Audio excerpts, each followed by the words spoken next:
And they just steal everybody's land to do it. This is what the 15-minute cities are all about, and all the stuff they're doing in the UK and across America and across everywhere is they're stealing people's land. That's what they've done in Maui. They made it too dangerous for you to live there, and then said, oh, look, we can't let anybody live there now because of climate change. And if they do want your land, well, they'll just rezone it. If they can't burn you out, they'll just rezone your land, so suddenly you're paying twice as many taxes and twice as much stuff on your land, and you can't afford to be there. They just make it impossible for you to live there. If you won't sell it to them, okay, no worries. Over the next few years, we'll make it absolutely impossible for you to live here. You won't be able to afford to, and then you'll have no choice but to sell it to us a lot cheaper than what we're offering you now. That's the way they do it, folks. It's a scam, the whole thing. And again, I've said you can't actually own the Earth. The Earth's been here for billions of years. Your lifespan is what, 100? If you've got a good innings, maybe 60.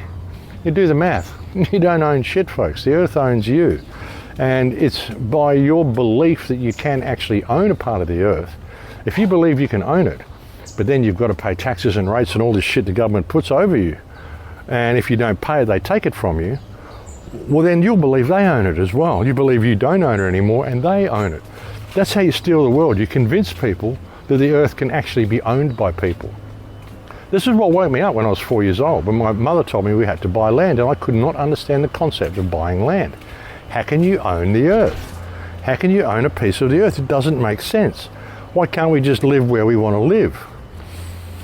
And the Earth isn't overpopulated at all, folks. The Earth is just badly managed, and it's done by design. So yeah, we're given all these governments and all this bullshit to vote for, to think that we can have a choice, Republicans and Democrats, Labor, Liberal, all this shit in Australia. It doesn't matter. I've often described our governments, Western governments, as being a functional, rotational dictatorship, whereby every 4 years you are given the illusion of choice. But all you're really doing is voting in a new CEO for the corporation. Different parties will have different things they do. There might be different laws on abortion, different laws on road rules or whatever, little issues that you'll think are important, but they're really not important in the overall scheme of things. And whoever you vote in, the government always wins, and the agenda continues. The agenda towards Agenda 21, which they had to push back to Agenda 25, and then Agenda 2030. So they're kind of failing. A lot of people have woken up, and they've even said, their plans aren't really working at the moment. I mean, they tried it with COVID. It didn't really work. Not everybody got the jab. They've tried it with climate change, but it's a little bit too nebulous and a bit abstract for people to get their heads around and actually comply with it too much. But they'll really know when we hit them with the water crisis, because they're planning on having a water crisis next. And this is, again, UN people or WF people who are quite open about what they're doing. And that's their plan, folks. They're going to bring in a water crisis. We are all only as healthy as our neighbor is on our street, in our city, in our region, in our nation, and globally. And did we solve that? Did we actually manage to vaccinate everyone in the world? No. So highlighting water as a global commons and what it means to work together and see it both out of that kind of global commons perspective, but also the self-interest perspective, because it does have that parallel. It's not only important, but it's also important because we haven't managed to solve those problems which had similar attributes. And water is something that people understand. Climate change is a bit abstract. Some people understand it really well. Some understand it a bit. Some just don't understand it. Water, every kid knows how important it is to have water. When you're playing football and you're thirsty, you need water.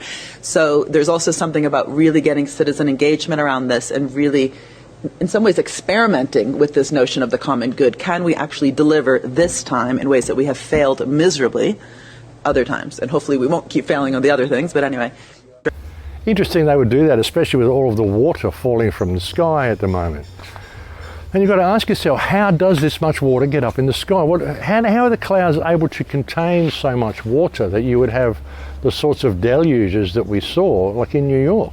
There's one area where they said, over the next couple of days, we're going to have 14 inches of rain in New York. How do they know that? How do they know there's going to be 14 inches? How can they measure everything so accurately if they're not doing it themselves? Really, you think they're that smart? You think satellites are that observant and they've really got all this technology that they tell you they've got? Or is it simply they know this because it's what they're planning on doing? They've been controlling the weather for years, folks, and they've had their own discussions, so many discussions. There's even, again, the UN talking about how they're going to control the weather completely. They need to control the weather completely by 2025. The Air Force is on record as saying, quote, they want to control the weather by 2025, and we are not talking about just seeding the clouds for rain. As of April this year, there are more than 150 different weather modification programs around the world. Since about 2000, the Department of Defense and the Department of Energy have been spraying the entire United States sky with a toxic brew of chemicals and other biologic agents. Military and some commercial jets have been fitted with huge barrels of at least 49 different kinds of documented chemical poisons. Among other documented ingredients in this toxic man-made clouds are pathogenic molds, fungi. Now bear in mind that 2025 is only a couple of years away, folks. It's only not even a couple of years ago. It's only like 14 months away. So that's not very far away, you know. They've been telling us for years, folks. I showed you the other day, there was the little video report of the guy saying, yeah, we started seeding clouds in 1946. Well, they started seeding them with silver and putting those sort of particles up there in 1946. I would say that they've been seeding clouds and controlling the weather a long time before 1946 as well. That was just new technology they introduced in 1946.